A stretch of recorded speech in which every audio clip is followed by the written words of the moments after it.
Dear students, I guess you all have realized that we have completed Unit 1 of our syllabus with my last video, and now we are moving on to Unit 2 with this video.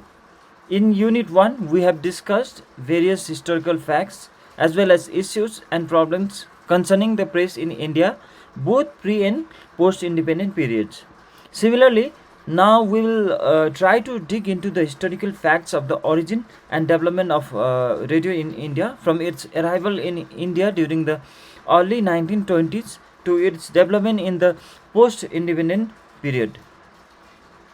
Now, without wasting any more time, I will briefly discuss today's topic, the history of radio in India. First of all, what is radio? Radio is the technology of transmission and reception of electromagnetic waves of radio frequency, especially those carrying sound messages. The radio frequencies are generated and received by the electronic device which sends as well as receives the electromagnetic waves with the help of an antenna. It requires the transmitter to transfer the electromagnetic wave and the receiver to receive and broadcast them. The radio portion of the entire spectrum of radiation is between 3 kHz to 300 GHz. Radio is not limited to amplitude modulation and frequency modulation radio transmission only. Rather, it includes all transmission systems that propagate signals over the air, including TV, satellite, cell phones, etc. Radio is basically the first device to allow for mass communication.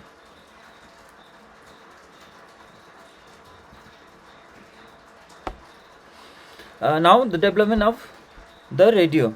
The development of the radio was commenced in 1893 with Nikolai Tesla's demonstration of wireless radio communication in St. Louis, Missouri. Tesla's work created the groundwork for the other scientists in the process of developing radio communication in the later part of its development. The man who successfully used the radio device for long distance communication was Guglielmo Marconi, who in 1804 was awarded the official patent for the radio by the British government.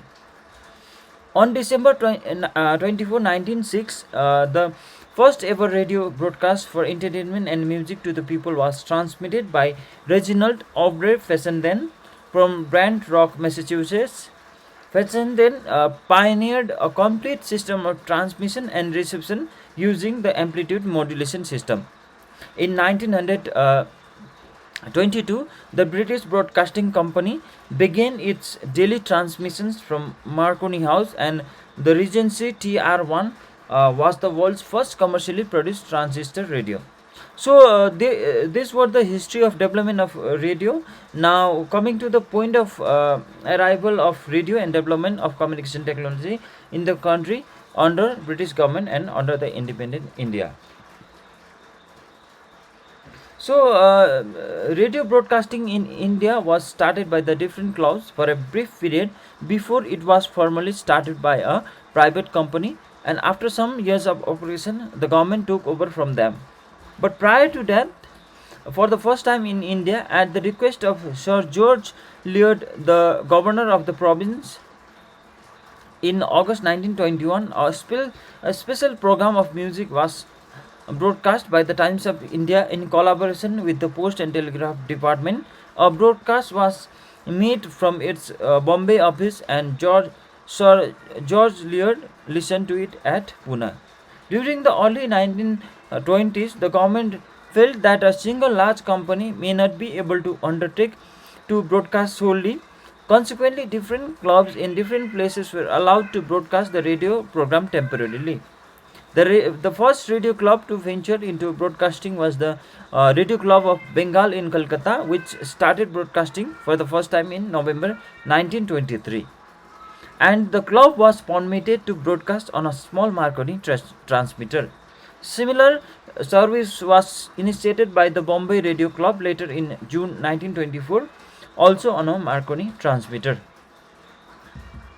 The Madras Presidency Radio Club was formed on May 16, 1924 by a group of dedicated amateurs with Vasant Goshen, governor of Madras, as its patron. The formal broadcasting was started on July 31st, 1924, under the leadership of Mr. C.B. Krishnaswamy Chetty, in which 2.5 hour long program of music and talks was broadcast every evening, with special morning transmission on Sundays and other holidays. It was on air until 1927, when it had to close down on account of financial difficulties. The club presented its transmitter to the Madras Corporation, uh, which obtained a license for broadcasting and resumed regular broadcasting with various items of entertainment. Its broadcasting continued till June 16, 1938, when All India Radio started operating there. So the objectives of the operation of radio clubs in India and also in England were highlighted by the representatives of Marconi Company as, uh, quote, to stimulate interest in and foster the study of radio communication and allied matters, unquote. Now, Indian Broadcasting Company Limited, and also it is called IBC, a private company. Indian Broadcasting Company Limited was authorized to operate two radio stations upon an agreement signed between the government and the concerned company. The Bombay station was inaugurated on 23rd July 1927 by Lord Irwin, and the Kolkata station followed on 26th August 1927. After almost three years of operation, the company went into liquidation on 1st March 1930. So, with the failure of IBC, provided an opportunity for the government to start broadcasting. As a result, it began broadcasting under the Indian State Broadcasting Service (ISBS) on 1st April 1930 on an experimental basis for the first 2 years. Due to the success and demands of people, ISBS continued to broadcast and became permanent from May 1932. ISBS was under the Department of Industries and Labor when it started. Lionel Filden was appointed as the first controller of broadcasting in August 1935. On June 8, 1936, the ISBS was renamed All India Radio. On October 1st, 1939, the external service began with the broadcast in Pashto. The service was started with the intention to counter the radio propaganda from Germany as a part of the Second World War, directed towards Afghanistan, Iran, and the other Arabian countries. When India became independent in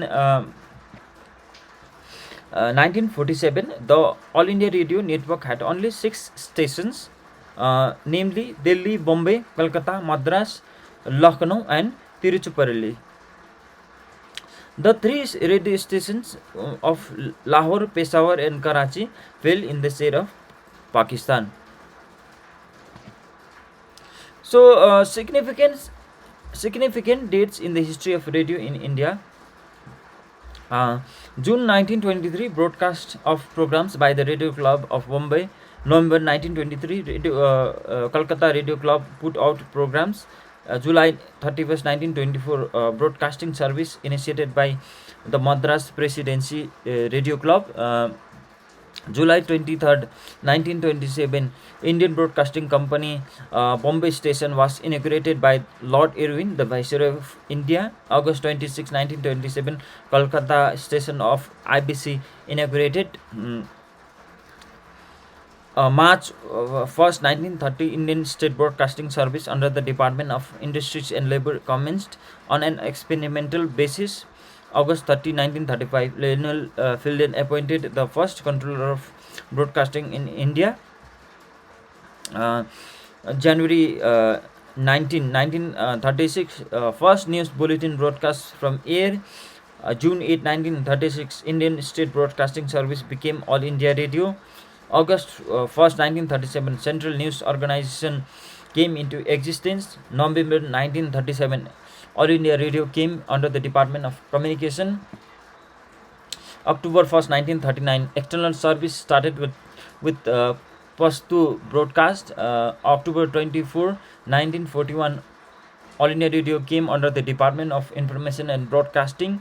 February 23rd, 1946, All India Radio came under the Department of Information and Arts. September 10, 1946, Department of Information and Broadcasting changed to Department of Information and Broadcasting. September 1948, Central News Organization was split off into two divisions, namely News Service Division and External Service Division. October 3rd, 1957, Vivek Bharati service was launched to compete with Radio Ceylon. 1957, All India Radio was officially known as Akashvani. November 1, 1967, commercials were introduced for the first time on Vivid Bharati. April 1, 1976, Doordarshan was separated from All India Radio. July 23rd, 1977, FM broadcasting began in Chennai. July 21st, 1969, Yuva Bani service started from Delhi. November 23rd, 1997, Prasar Bharati Corporation came into existence.